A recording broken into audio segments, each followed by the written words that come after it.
First of all, to make people aware that the vulnerability for Bangladesh is of extreme form.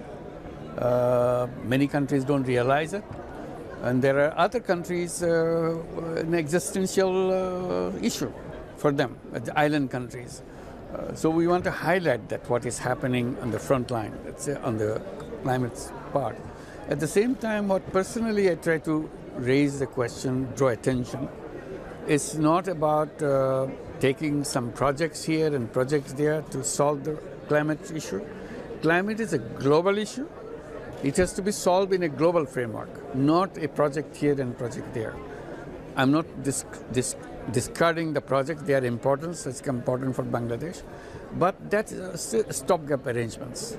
You do the damage and you kind of clean up the damage. But you are not stopping the damage system. Mm-hmm. So I said, why do you fix this? Keep on fixing things while the damage process goes on and get worse. So I'm drawing the process itself, what it is. Right. I said this is rooted in a more fundamental way rather than just one project or the other. I highlighted by saying it is rooted in our lifestyle. So unless we change our lifestyle, we cannot change the basic problem of the environment. Right, so that's your message to the world. That's a message to the world. But Bangladesh is also on the front line in climate preparedness and reducing deaths from extreme wild weather events, and with early warning systems and that kind of thing. Again, these are kind of helpful for tackling this, but this doesn't stop those things. They will keep coming. You are preparing to tackle it. I said, this is temporarily okay, but fundamentally it's wrong because you're not fixing the system. I said we go back to the fundamental because it's not going to end, it will get worse for Bangladesh and the whole world. Of course, there were allegations of corruption and mismanagement, which you alleged exacerbated Sheikh Hasina's time and power and made problems worse for the environmental challenges that Bangladesh faces. What transparency measures are you implementing to ensure that doesn't happen? Bangladesh is kind of deep in corruption because of the system that we had for the last 16 years, mismanagement, misgovernance, destroying of institutions, all the system, all the policies and institutions gone down the drain.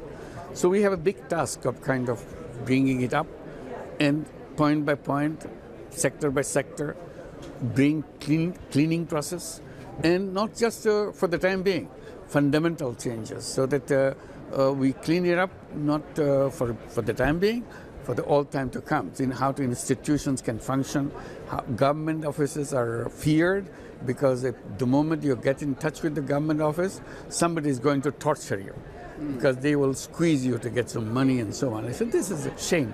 Government is supposed to be helpful to people. Now citizens look at government offices as a torture chamber, that once you get into it, they will squeeze you to get more money from you. So that's the corruption part that kind of spread out all throughout the system. But how do you ensure, I mean, this particular COP is all about finance, isn't it? Raising trillions of dollars, especially for developing nations like yours. But how do you ensure that, given that past history in Bangladesh that is said to have happened, how do you ensure that those environment funds don't get deviated, you know, with corruption to places that shouldn't go? The environment fund is a small part of the whole thing that we do. Well, funds in general. Yeah, I'm talking about fund in general, not just environment fund. One way is not to let citizens be in touch or in presence of a government office physically. So luckily, digitization helps us that way. So you don't have to come physically. You do it through your internet, through your digital system and so on, and do everything. Most of the thing can be done. So the services that can be provided, financial services and other services can be done through that. So we are trying to transform system like the taxation system, any other system where you have to make payments to anybody, or any service to be get done by the government. Well, we'll come on to how much time you have in charge of the government a little bit later, but let's talk about India and Bangladesh's relationship with India. It obviously remains critical, especially in terms of resources and shared water and river resources. As you look to the future, how will that be managed? We have to work together. I mean, this is Bangladesh alone cannot solve the problem. We need collaboration, we need cooperation from India, because all the sources of rivers are in India or passing through India, coming from Nepal, coming from further north, coming through India to Bangladesh. And Bangladesh, in most of the major river system, is the end point where rivers end up their water in Bay of Bengal. So the source is somewhere else, in Tibet, in Nepal, in India. So in order to have a decent system where people benefit from the water rather than get killed by the water, we need to have a good water system management together. It cannot be done alone, and I'm sure it can be done. And talking of India, of course, this is where Sheikh Hasina is right now. How does your administration view her being there and the statements and pronouncements that she is making from there? We complained about her doing that because this kind of destabilizes Bangladesh, because she's making speeches calling for movements inside of Bangladesh. This is not going to be helpful for Bangladesh at all. So we draw attention to the Indian authorities that you are hosting her, that's fine, but also please make sure that she doesn't create problem for us. Then we have to go back and complain to you that you are hosting something which is bad for us. So we should be able to kind of resolve it amicably between India and Bangladesh. Well, of course, she's still calling herself Prime Minister. She can call herself many things, but that's not what the reality is. And even India says she's ex-Prime Minister, so even her host is not recognizing her anything but an ex-Prime Minister. Will you be pushing for her extradition? Yes, because there's a legal process going on, and he's found guilty, and definitely she'll be asked for repatriation. And in terms of upcoming elections, initially you were to be in charge for a short period of time. There's talk of that being extended. What's the reality? No, it was never imagined as a short period somebody defined. It was said the highlight of the whole government was reform, because the whole student movement is to create a new Bangladesh. Their word is new Bangladesh. New Bangladesh is not going to come through just holding an election. Holding an election is a repetition of the old ways of doing things in politics and so on. So we want to get rid of those things. And that's what the population of the whole country wanted. Something new, something different than the old. So that means many things. That means reform of legal system, because judiciary was taken over by the government, completely corrupted and so on. It needs the police system freshly designed and so on. It needs, most of all, reform of the constitution. The very fundamentals of the law is in the constitution. So how do you redesign the constitution? So we have defined or appointed commissions, like on the Constitution Commission, Law Reform Commission, and everything else, Election Commission, Election Reform Commission. So that takes time. They're supposed to submit their reports in end of December. And so there will be no election until those reports are submitted? Yes, that's the whole idea. I said there are two parallel things going on. One is the preparation for election, another is the preparation for all the reforms done. And it's up to the people, up to the political parties to decide which way to go. The election, we say, we're reminding that the train has left the election on the election route. So it's moving on. So at one point it will be ready for an election. And we'll keep asking the people of Bangladesh, would you like to go to the election now, or you'd rather have these reforms done because you are participating? But isn't in the sense that people on. do want an election as soon as possible? That's They something do that you want need reforms. to. Ultimately, it's up to you, isn't it? No, it's not up to us. It's up to them. We're always saying we are consulting with you. We are not imposing anything. If you say, go ahead, do the election, forget about reform, we'll do the election. You say, no, it's very important because no other government can do that. You're the only lucky government in the whole history that you can do this kind of thing. And if all the political parties agree with it, it's done. So we've reformed it and then give the election. But For example, you must have a sense in your mind about when the right time would be. Approximately? No, I don't have any. Or certainly a limit as to how long you are prepared to stay as an interim. I think everybody has interim government. We are not his perpetual government. With a regular government is for 5 years, for example. That's about it. Or the new constitution may say 4 years, probably, because people want to move faster term of the. So it should be under 4 years, that's for sure. It may be less. So it's all question of what people want. The population, the political parties want. If political parties say, forget about it, give the election, let's do it, we'll do it. You have a chance. You didn't take it. It's okay so for you us. could be interim head for 4 years, which is pretty much an electoral term, isn't it? I didn't say that I'll be for 4 years. I'm saying this is the term, that maximum that one can grow. Right. But that's not our intention. Our intention is to get it done as quickly as possible. Would you stand for election? No, I'm not a politician. I enjoy my role, what I have been doing. At my last stage of my life, I'm not going to change that. Amnesty International have raised concerns about your administration's handling of minority rights. How do you plan to address those issues? We keep on focusing on the issue again and again completely, because we keep reminding that, look, you are the citizen of the country. Constitution gives you your right, freedom, right to express yourself, right to practice your own religion. These are guaranteed by the Constitution. So this is not something coming from your side. It's our responsibility as a government to make sure citizens enjoy the rights guaranteed by the Constitution. But there are reports, aren't there, of increased violence against minorities, including Hindus. Not increased violence, I would say decreased violence. Violence started during the period of revolution, not because again they are Hindus or other religion, because mostly they were Awami Leaguers. So they were against Awami Leaguers. The most of the Hindus happened to be Awami Leaguers. So they were angry with the Awami Leaguers, and these are the people who were active in the Awami League. So how are you going to bridge that divide? How are you going to resolve that? Resolve the question Well, of... the issue of these factions being against each other. No, we don't see the factions against you. We said this is a whole one family. We have disagreements, but that doesn't mean we are enemies of each other. There's a law, there's rights.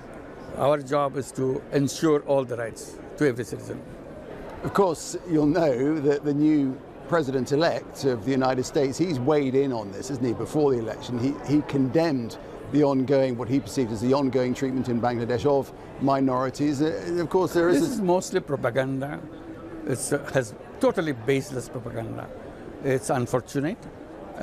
Most of these propaganda originates from Indian side, for whatever reason it may be, to keep this tension alive, probably.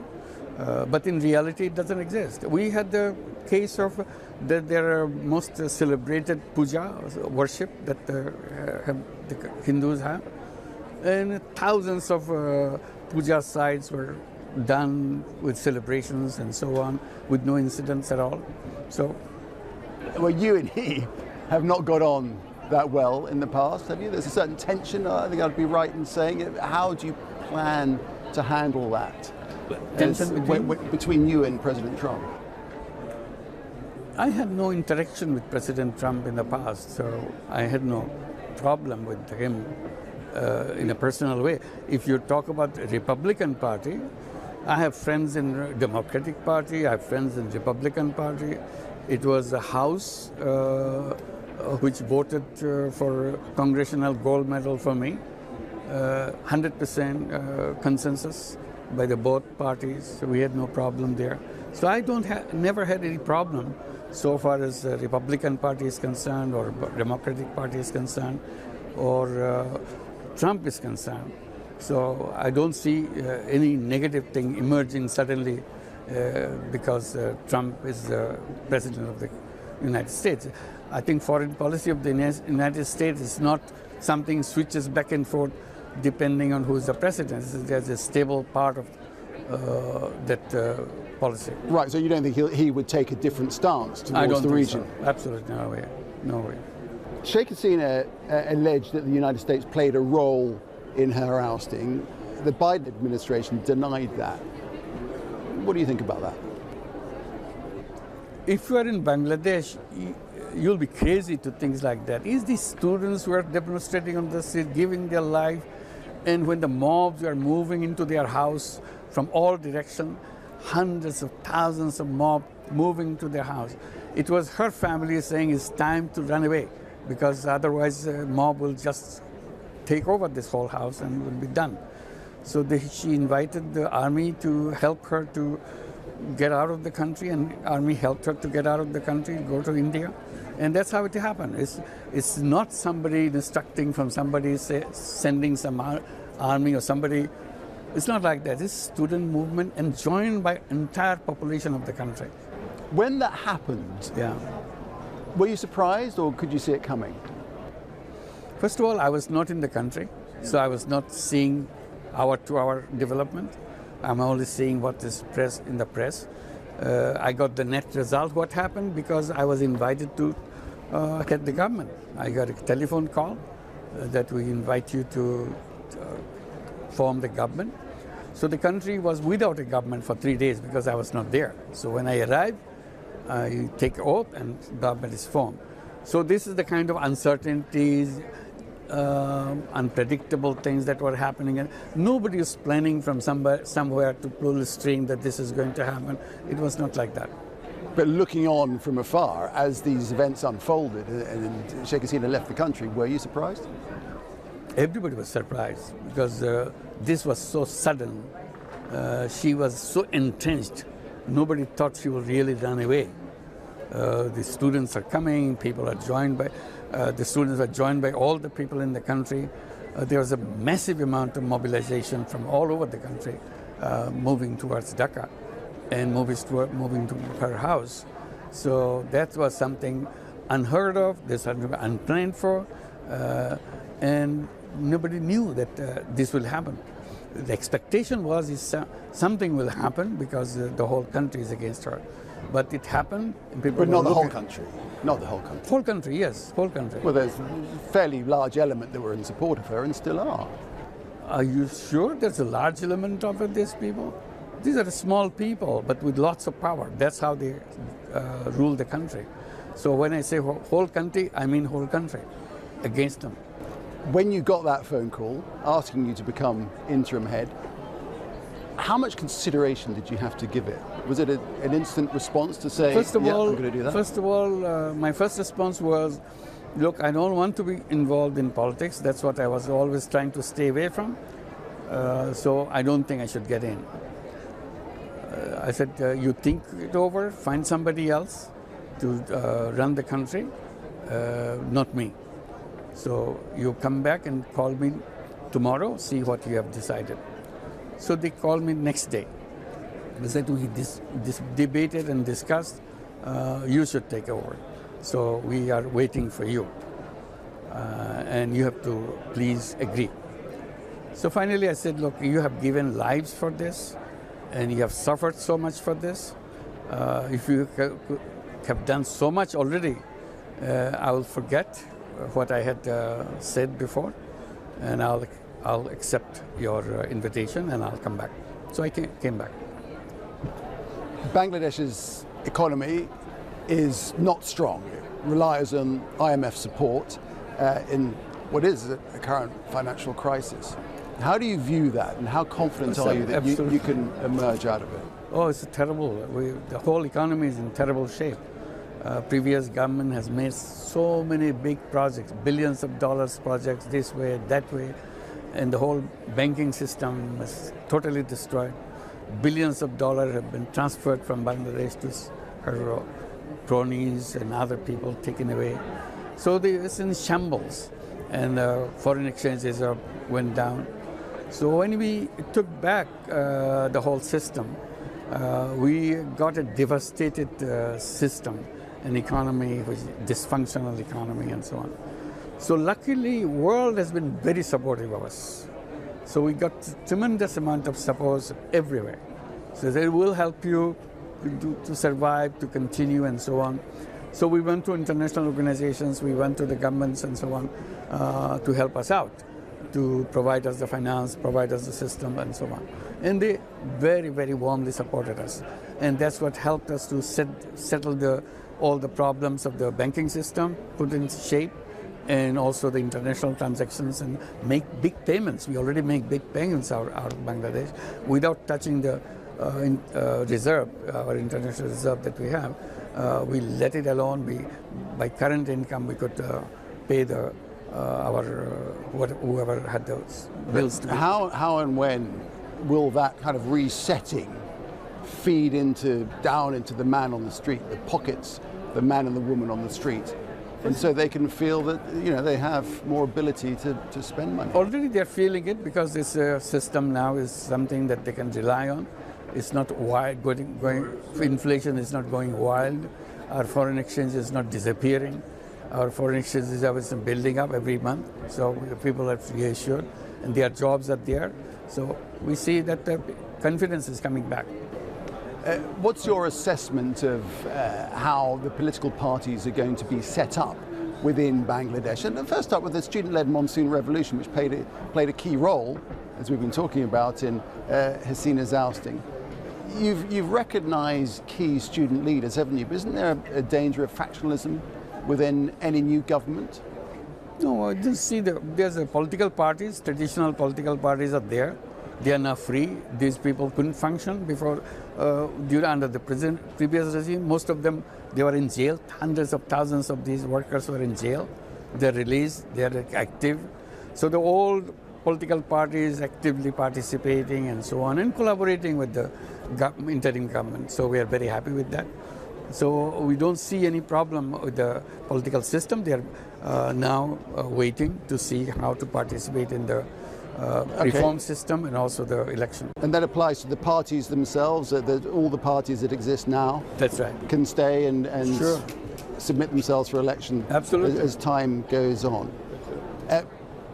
You worked with the Grameen Bank. Your work with the Grameen Bank, of course, earns you a lot of accolades, global acclaim.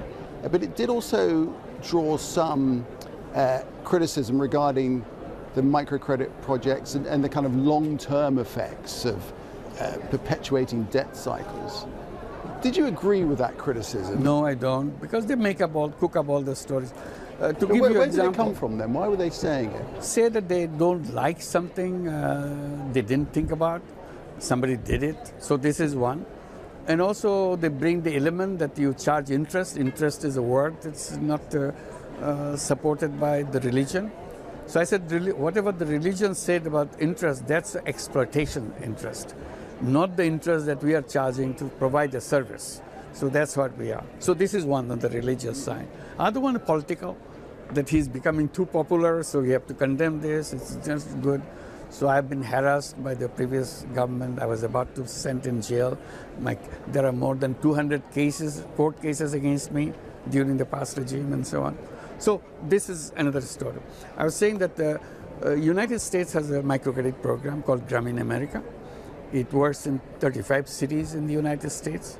I've been working for 15 years now with perfect record. So it's very transparent and so on. Forget about what happens to Bangladesh. You are looking for microcredit. Why don't you just look the microcredit that it exists in a most systematized, transparent system in the United States? And these are the women who start with the loan under $100,000 and pay back every penny with interest and never defaulted any loan. Their repayment rate is near 99% and above. Spread in all cities, or 35 cities around this United States. All 100% women, and most of the migrants women, and also the black communities where economic situation is very poor. So they are the ones who are taking this money, and it works. So if anybody wants to say if microcredit works, find out whether microcredit works in a transparent system. You say, Bangladesh is a kind of country of corruptions and so on, so they may dupe you to do something else and so on. You make up lots of stories about it, but here it's all transparent, everything is there. See whether the system works or not, whether people like it or not. So we're here at a time of great global uncertainty, particularly in the climate arena. Things are getting worse, the wild extremes are getting worse, and countries like yours are in the teeth of it. But also in the sense of rivalries between nations and just global security on the whole.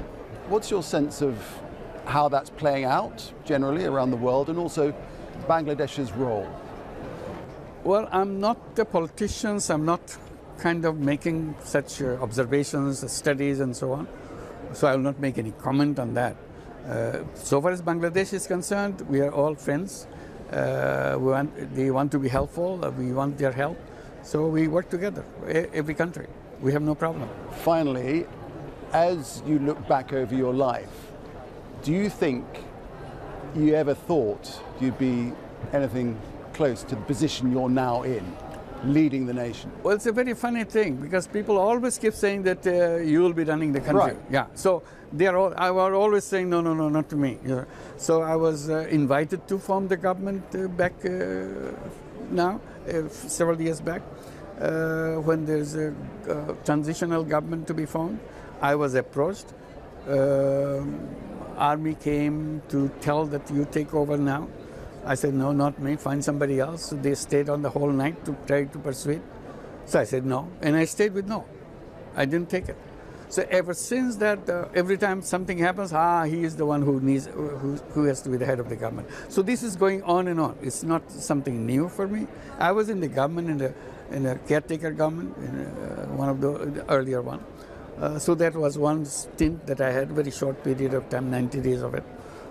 So ever since those occasions came and I was invited to take over and take oath right now, I said, no, not me. So I had the history of refusing it repeatedly. And this time I refused first, then finally I agreed.